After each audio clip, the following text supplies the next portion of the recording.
ಕರ್ನಾಟಕದ ಜೈಲುಗಳಲ್ಲಿ ಏನಾಗ್ತಾ ಇದೆ? ಹೇಳೋರು ಕೇಳೋರು ಜೈಲಿನಲ್ಲಿ ಯಾರು ಕೂಡ ಇಲ್ವಾ? ಕಾರಾಗೃಹಗಳಲ್ಲಿ ಕಿಂಗ್ಗಳಂತೆ ಕೈದಿಗಳಿದ್ದಾರೆ. ಅಧಿಕಾರಿಗಳು ಸೈಲೆಂಟ್, ಕೈದಿಗಳು ವೈಲೆಂಟ್.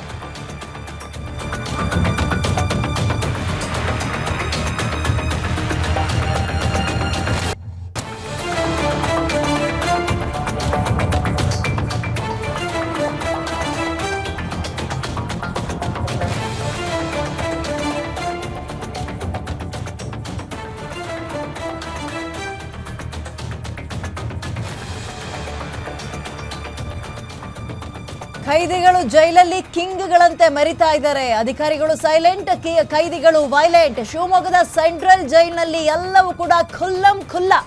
ಜೈಲಿನಲ್ಲಿ ಕೈದಿಗಳ ಬಳಿ ಸ್ಮಾರ್ಟ್ ಫೋನ್ಗಳು ರಿಂಗ್ ಅನ್ಸುತ್ತೆ. ಮೊಬೈಲ್ ನಿಷೇಧ ಇದ್ರೂ ಕೂಡ, ಜಾಮರ್ ಅಳವಡಿಕೆ ಇದ್ರೂ ಕೂಡ ಮೊಬೈಲ್ ಬಳಕೆ ಅದು ಹೆಂಗ್ ಸಾಧ್ಯ? ಜಾಮರ್ ಹಾಕಿದ್ರು ಮೊಬೈಲ್ ಹೆಂಗ್ ಬಳಸ್ತಾರೆ? ಡೇಟಾ ಹೆಂಗ್ ಸಿಗುತ್ತೆ ಗೊತ್ತಾಗ್ತಾ ಇಲ್ಲ. ಆಂಡ್ರಾಯ್ಡ್ ಮೊಬೈಲ್ ಸಹ ಪತ್ತೆಯಾಗಿದೆ. ಬರೀ ಕೀಪ್ಯಾಡ್ ಅಲ್ಲ, ಮೊಬೈಲ್ ಸಿಕ್ಕಿರೋ ಬಗ್ಗೆ FIR ನಲ್ಲಿ ಕೂಡ ಉಲ್ಲೇಖ ಮಾಡಿದ್ದಾರೆ. ಸೊ ಯಾವ ರೀತಿಯಾಗಿ ಬದಲಾಗ್ತಾರಪ್ಪ ಕೈದಿಗಳು ಹಾಗಾದ್ರೆ ಜೈಲಿಗೆ ಹೋದ್ರೆ? ಭದ್ರಾವತಿಯ ಪೊಲಿಟಿಕಲ್ ಗ್ಯಾಂಗ್ ವಾರ್ ಜೈಲಿಗೆ ಶಿಫ್ಟ್ ಆಗಿತ್ತು. JDS ಕಾರ್ಯಕರ್ತನ ಮೇಲೆ ಕಾರ್ಯಕರ್ತರು ಹಲ್ಲೆ ನಡೆಸಿದ್ರು ಅನ್ನೋ ಕಾರಣಕ್ಕೆ ಅವ್ರನ್ನ ಒಳಗೆ ಹಾಕಿದ್ರು. ಚುನಾವಣೆಯಲ್ಲಿ JDS ಪರ ಕೆಲಸ ಮಾಡಿದ್ದಕ್ಕೆ ಹಲ್ಲೆ ಮಾಡಿದ್ರು ಅನ್ನುವ ಆರೋಪ ಇದ್ದು ಹಲ್ಲೆ ವಿಡಿಯೋ ಪೋಸ್ಟ್ ಮಾಡಿದ್ದಾರೆ JDS ಮುಖಂಡ ಅಜಿತ್ ಗೌಡ.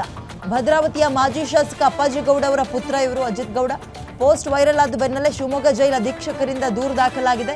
ವಿಚಾರಣಾಧೀನ ಬಂದಿಗೆ ಥಳಿಸಿ ಮೊಬೈಲ್ನಲ್ಲಿ ವಿಡಿಯೋ ಕೂಡ ಥಳಿಸಿರುವ ವಿಡಿಯೋ ಮೊಬೈಲ್ನಲ್ಲಿದೆ. ವಿಡಿಯೋ ವೈರಲ್ ಬೆನ್ನಲ್ಲೇ ತುಂಗನಗರ ಪೊಲೀಸ್ ಠಾಣೆಯಲ್ಲಿ ಕೇಸ್ ದಾಖಲಾಗಿದ್ದು ಹಲ್ಲೆ ಮಾಡಿರುವ 5 ಜನರ ವಿರುದ್ಧ ಪ್ರಕರಣ ದಾಖಲಾಗಿದೆ. ಓಕೆ, ಇದು ಒಂದು ಕೇಸ್. ಬಟ್ ಪ್ರಶ್ನೆ ಇಲ್ಲಿ, ಜೈಲಿನಲ್ಲಿ ಇಂತಹ ಎಲ್ಲ ಫೆಸಿಲಿಟೀಸ್ಗಳು ಇದೆಯಾ? ಇದನ್ನೇನು ಆಶ್ಚರ್ಯ ಪಡಬೇಕಾಗಿಲ್ಲ. ಇದೆ. ತೀರಾ ಆಶ್ಚರ್ಯಪಟ್ಟರೆ ನಮ್ಮಂಥ ದಡ್ರು ಇನ್ನೊಬ್ರು ಇಲ್ಲ ಅಂತ ಅಷ್ಟೇ. ಆಡಳಿತ ಪಕ್ಷದ ಗೂಂಡಾ ಸಂಸ್ಕೃತಿ, ಜೈಲಿನ ಅಧಿಕಾರಿಗಳ ಸಹಕಾರ JDS ಪಕ್ಷದ ಕಾರ್ಯಕರ್ತರ ಮೇಲೆ ಜೈಲಿನಲ್ಲಿ ಹಲ್ಲೆ ನಡೆಸ್ತಾ ಇದ್ದಾರೆ ಅಂತ ಒಂದು ವಿಡಿಯೋವನ್ನ ಪೋಸ್ಟ್ ಮಾಡಿದ್ದಾರೆ. ವಿಡಿಯೋ ಮಾಡಿರೋದು ಯಾವುದು? DSLR ಕ್ಯಾಮ್ರಾದಲ್ಲ, ಅಲ್ಲ, ಮೊಬೈಲ್ ಫೋನಲ್ಲಿ. ಮೊಬೈಲ್ ಯಾರು ಅವಕಾಶ ಕೊಟ್ಟರು ಮಾಡೋಕ್ಕೆ? ಅಧಿಕಾರಿಗಳು ಏನು ಮಾಡ್ತಾ ಇದ್ದಾರೆ ನೋಡಿ. ಜೈಲಲ್ಲಿ ಒಂದು ದೊಡ್ಡ ಸಾಲುಗಳನ್ನು ಗೋಡೆಗಳ ಮೇಲೆಲ್ಲ ನೋಡಿರ್ತೀರಿ. ಸಾಮಾನ್ಯ ಯಾರಾದರೂ ಸುಮ್ಮನೆ ಜೈಲಿಗೆ ಒಂದು ವಿಸಿಟ್ ಮಾಡ್ಕೊಬರೋಣ ಅಂತ ಹೋದರೆ ಮನ ಪರಿವರ್ತನಾ ಕೇಂದ್ರ ಅಂತ. ಜೈಲಿಗೆ ಹೋಗೋದು ಬರೀ ಶಿಕ್ಷೆ ಅನುಭವಿಸಕ್ಕಲ್ಲ, ಮನಸ್ಸು ಪರಿವರ್ತನೆಯಾಗಿ ಹೊರಗೆ ಬರಲಿ ಅಂತ. ಬಟ್ ಈ ರೀತಿಯ ಫೆಸಿಲಿಟೀಸ್ ಎಲ್ಲ ಕೊಟ್ಟು ದಾಂಧಲೆ ಇವೆಲ್ಲವೂ ನಡೆಯುತ್ತೆ. ರೌಡಿಸಮ್ ನಡೀತಾ ಇದೆ ಜೈಲೊಳಗೆ. ರೌಡಿಗಳಿಗೆ ಜೈಲೊಳಗೆ ಹೋಗೋದು ಸರಿ, ಜೈಲೊಳಗೆ ರೌಡಿಸಮ್ ಆದರೆ ಏನು ಹೇಳ್ತೀರಪ್ಪ? JDS ಕಾರ್ಯಕರ್ತನ ಮೇಲೆ ಕಾಂಗ್ರೆಸ್ ಕಾರ್ಯಕರ್ತರು ಹಲ್ಲೆ ನಡೆಸಿದ್ದಾರೆ ಅನ್ನೋ ಆರೋಪ ಇದೆ. ಅದಿದ್ರೆ ಅದನ್ನು ಪೊಲೀಸರು ಹ್ಯಾಂಡಲ್ ಮಾಡ್ತಾರೆ. ಬಟ್ ಪ್ರಶ್ನೆ, ಜೈಲಲ್ಲಿ ಇಂಥ ಫೆಸಿಲಿಟೀಸ್ ಹೇಗೆ ಕೊಟ್ಟರು, ಯಾರು ಕೊಟ್ಟರು? ಮೋರ್ ಡೀಟೇಲ್ಸ್ ನನ್ನ ಕಲ್ಲೀಗ ನವೀನ್ ನೀಡ್ತಾರೆ. ನವೀನ್, ಓಕೆ, ಈ ಇನ್ಸಿಡೆಂಟ್ ಏನಾಗಿದೆ ಅಂತ ಹೇಳಿ, ಅದ್ರ ಜೊತೆಗೆ ಅದು ಜೈಲು ಅಂತ ಹೆಂಗ್ ಅನಿಸ್ಕೊಳ್ಳುತ್ತೆ ಎಲ್ಲ ಫೆಸಿಲಿಟೀಸ್ ಇದ್ದ ಮೇಲೆ?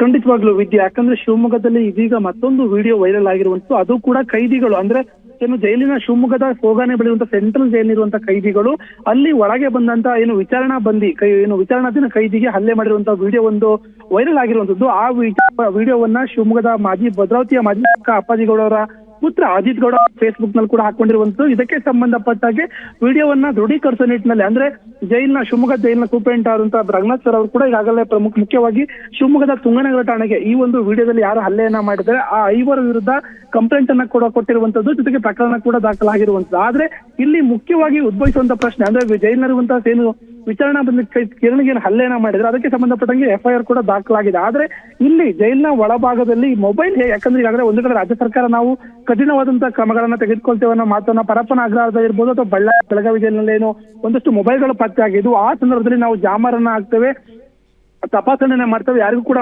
ಮೊಬೈಲ್ ಅನ್ನ ಕೊಡಲ್ಲ ಅನ್ನೋ ಮಾತನ್ನ ಹೇಳಿದ್ರು. ಜೊತೆಗೆ ಯಾವುದೇ ರೀತಿಯ ಮಾದಕ ವಸ್ತುಗಳು ಕೂಡ ಜೈಲಿನ ಒಳಭಾಗಲಿಕ್ಕೆ ಹೋಗ್ಲಿಕ್ಕೆ ಬಿಡಲ್ಲ ಅನ್ನೋ ಮಾತನ್ನ ಹೇಳಿದ್ರು. ಆದ್ರೆ ಇದೀಗ ಒಂದು ಕಡೆ ಜೈಲಿನ ಅಧೀಕ್ಷಕರು ಏನು ಕಂಪ್ಲೇಂಟ್ ಅನ್ನ ಕೊಟ್ಟಿದ್ದಾರೆ, ಅದರ ಪ್ರಕಾರವಾಗಿ ಶಿವಮೊಗ್ಗದ ಜೈಲಿನ ಕುಮುದತಿ ವಿಭಾಗದ ಸೆಲ್ ನಂಬರ್ 32ರಲ್ಲಿ ಈಗಾಗಲೇ ಏನು ಮೊಬೈಲ್ ಕೂಡ ಪತ್ತೆ ಆಗಿರುವಂತದ್ದು, ರೆಡ್ಮಿ ಮೊಬೈಲ್ ಕೂಡ ಏನು ಕೈದಿಗಳ ಕೈಯಲ್ಲಿ ಮೊಬೈಲ್ ಪತ್ತೆ ಆಗಿರೋದು. ಆದ್ರೆ ಮುಖ್ಯವಾಗಿ ಇಲ್ಲಿ ಪ್ರಶ್ನೆ ಉದ್ಭವ ಆಗ್ತದ್ದು, ಶಿವಮೊಗ್ಗ ಜೈಲಿನಲ್ಲೂ ಕೂಡ ಪರಪ್ಪನ ಅಗ್ರಹಾರ ಮಾದರಿಯಲ್ಲಿ ಎಲ್ಲಾ ಕೈದಿಗಳಿಗೆ ಎಲ್ಲಾ ರೀತಿಯ ಸೌಲಭ್ಯಗಳು ಸಿಗ್ತಾ ಇದೆ ಅನ್ನೋ ಪ್ರಶ್ನೆ ಇದೀಗ ಈ ಒಂದು ಪ್ರಕರಣದಿಂದ ಕೂಡ ಉದ್ಭವ ಆಗಿರುವಂತದ್ದು. ಯಾಕಂದ್ರೆ ಕೈದಿಗಳಿಗೆ ಮೊಬೈಲ್ ಸಿಕ್ಕರೆ ಮತ್ತೆ ಯಾವ ರೀತಿಯಲ್ಲಿ ಇವರು ಭದ್ರತೆಯನ್ನ ಕೈಗೊಳ್ತಾ ಇದ್ದಾರೆ. ಅಂದ್ರೆ ಒಂದು ಕಡೆ ಶಿವಮೊಗ್ಗ ಜೈಲಿನ ಭದ್ರತೆಯನ್ನ ಅಂದ್ರೆ ಒಳ ಹೋಗುವ ಮತ್ತೆ ಹೊರ ಬರುವಂತ ಯಾರು ನೋಡ್ಲಿಕ್ಕೆ ಬರ್ತಾರೆ ಅಥವಾ ಕೈದಿಗಳು ಇರ್ತಾರೆ ಅವ್ರನ್ನ ಏನು ಭದ್ರತೆಯನ್ನ ನೋಡ್ಕೊಳ್ಳುವಂಥದ್ದು ಏನು ಕರ್ನಾಟಕ ರಾಜ್ಯ ಭದ್ರತಾ ಕೈಗಾರಿಕಾ ಭದ್ರತಾ ಪಡೆ ನೋಡ್ಕೊಳ್ತಾ ಇರುವಂತದ್ದು. ಹಾಗಾಗಿ ಅವರು ಮತ್ತೆ ಇಲ್ಲಿ ಜೈಲಿನ ಸಿಬ್ಬಂದಿಗಳ ನಡುವೆ ಕೂಡ ಒಂದಷ್ಟು ಸಂಘರ್ಷ ಇರುವಂತದ್ದು. ಆದ್ರೆ ಇಲ್ಲಿ ಮುಖ್ಯವಾಗಿ ಅಂದ್ರೆ ಮೊಬೈಲ್ ಯಾವ ರೀತಿಯಾಗಿ ಒಳಭಾಗಕ್ಕೆ ಹೋಯ್ತು ಅನ್ನೋ ಪ್ರಶ್ನೆ ಕೂಡ ಉದ್ಭವ ಆಗಿರುವಂತದ್ದು. ಹಾಗಾಗಿ ಯಾರು ತಪ್ಪಿತಸ್ಥರಿದ್ದಾರೆ ಅಂದ್ರೆ ಮೊಬೈಲ್ ಒಳಗೋಗ್ಲಿಕ್ಕೆ ಯಾರು ಸಹಕಾರವನ್ನು ಕೊಟ್ಟರೆ ಅವರ ವಿರುದ್ಧವೂ ಕೂಡ ಕ್ರಮವನ್ನ ಕೈಗೊಳ್ಳಬೇಕು ಅನ್ನೋ ಒತ್ತಾಯ ಕೂಡ